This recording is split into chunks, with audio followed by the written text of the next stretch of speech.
Good morning, boys. Happy Friday.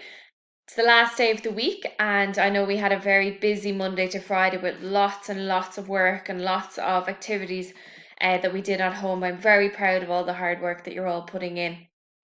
And we're going to have our first Zoom class at 10:30, and I can't wait to see everybody.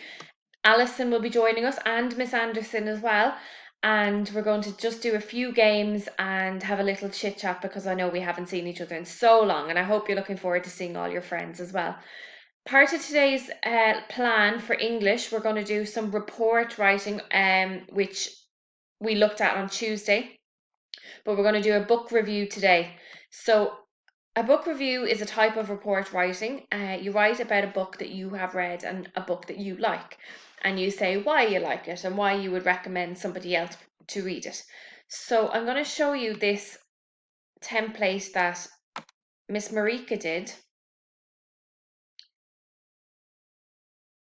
So Miss Marika sent this to me and she said it's great, you can use it and show the boys, so it's a good idea. So she did a book review on Charlie and the Chocolate Factory, and she wrote who the author was, who's Roald Dahl, and is it fiction or non-fiction. Now fiction means it's a story that is not true, and non-fiction means it's a story that is true, or a story of facts. So because Charlie and the Chocolate Factory isn't a true story, it comes under the fiction. So what is the book about? So you write a few lines about, you summarize what the story is about, and a summary is a shortened down version.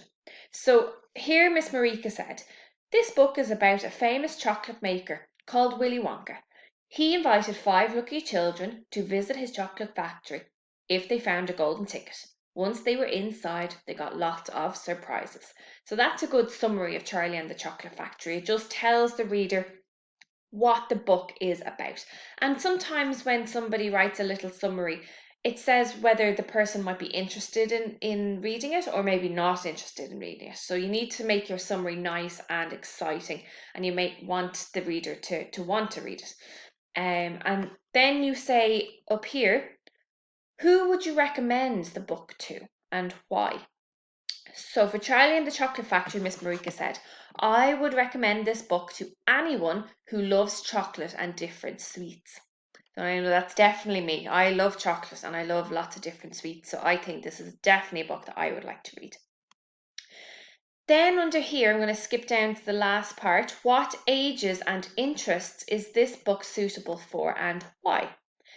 So, some books are for children, some books are for babies, some books are for teenagers, and some books are for adults. So, this is where you need to describe who is the book for. So, here Miss Marika says children between the age of 6 to 12 years who love chocolate and sweets are suitable for this book. And then here are the stars. So, if you give it 5 stars, that means it's a really, really good book. If you only give it 4, it means it's a good book. If you give it 3, it's okay. If you give it 2, it wasn't great. And if you only give it 1, it was terrible. You didn't enjoy it at all. So here Miss Marika has given it 4.5 stars, which means she really, really enjoyed it. It wasn't the best book that she's ever read, but she really enjoyed it. So this shows me that this is a really good book. And then the book illustration here, she just did a little chocolate bar. So just so you could, in this circle here, you could draw the cover of the book or draw your favorite part of the book. So that's just an example of a book review there. Here is a blank template. So if you want to, you can print this out, but if you don't have a printer, don't worry.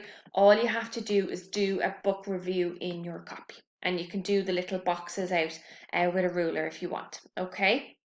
And I'm really looking forward to seeing all the book reviews that you show me and send to me. And then for maths today, oh, sorry, let me go back to English. Don't forget you have your spelling test today, okay? Spelling test, did, cut, twin, whale, wheel, white, whisper, what, when, whenever. Lots of wh words in there, all right? Do your best and don't worry if you don't get 10 out of 10. It's not a problem. Sometimes we learn from our mistakes, but you can let me know how you got on in that.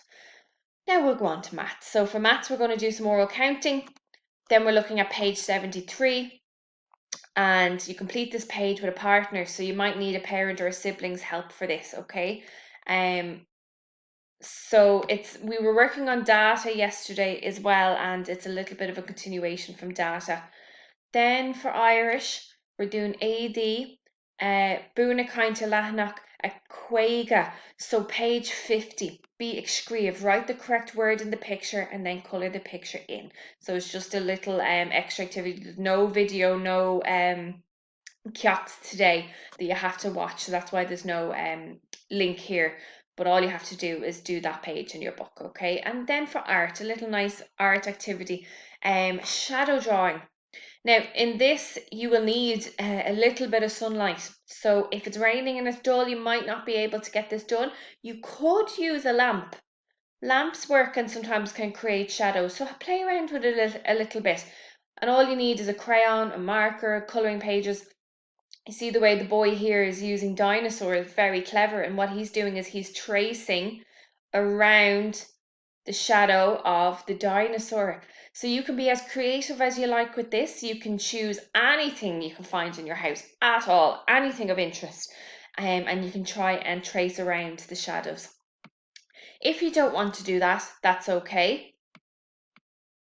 You can follow this YouTube link here and you can practice how to draw Greg from Diary of a Wimpy Kid. And I know some boys will enjoy them books. They're very funny books. So that's everything for today and everything for this week as well. So you'll have a nice break over the weekend and I will chat to you all at 10:30 for our Zoom catch-up meeting. I'll talk to you all then. Okay, bye.